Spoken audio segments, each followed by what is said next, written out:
نحمده ونستعينه ونصلي على رسوله الكريم أما بعد. باب القراءة في العصر. حدثنا محمد بن يوسف قال حدثنا سفيان عن الأعمش عن عمارة بن عمير عن أبي معمر قال قلنا لخباب بن الأرد أكان النبي صلى الله عليه وسلم يقرأ في الظهر والعصر؟ قال نعم. قال قلت بأي شيء كنتم تعلمون قراءته؟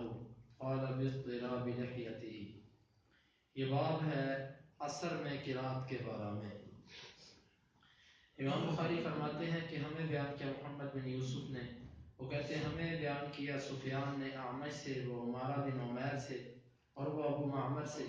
وہ کہتے ہیں کہ ہم نے خباب بن عرد رضی اللہ عنہ سے کہا کہ کیا نبی صلی اللہ علیہ وسلم ظہر اور عصر میں پڑھا کرتے تھے؟ انہوں نے کہا جی.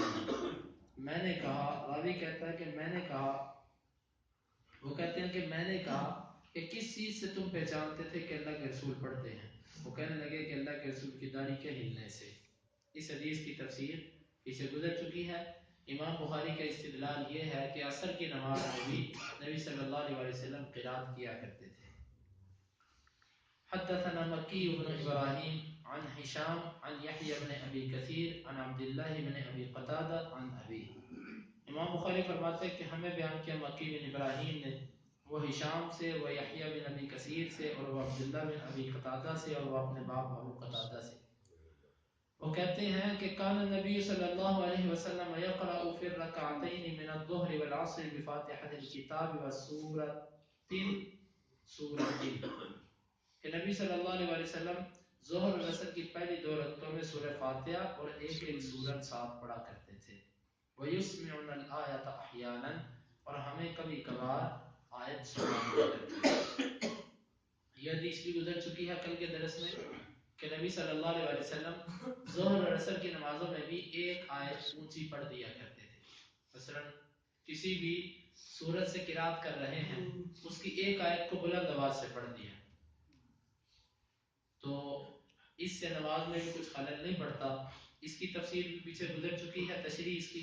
امام بخاری رحمۃ اللہ علیہ کا یہاں پر استدلال یہ ہے کہ عصر کی نماز میں نبی صلی اللہ علیہ وسلم قرات کیا کرتے تھے، جس طرح کہ ابو قتادہ نے واضح کہہ دیا کہ پہلی دو رکعتوں میں سورہ فاتحہ اور اس کے ساتھ کوئی سورت بھی، اور آخری دو رکعتوں میں سورہ فاتحہ کے ساتھ، سورہ فاتحہ تو لازم ہے، اس کے بغیر نماز نہیں ہے، لیکن سورہ فاتحہ سے زائد پڑھ بھی سکتے ہیں، اور اگر نہ پڑھیں تو اس میں کوئی حرج نہیں، جس طرح کہ آگے انشاءاللہ حدیث آئے گی.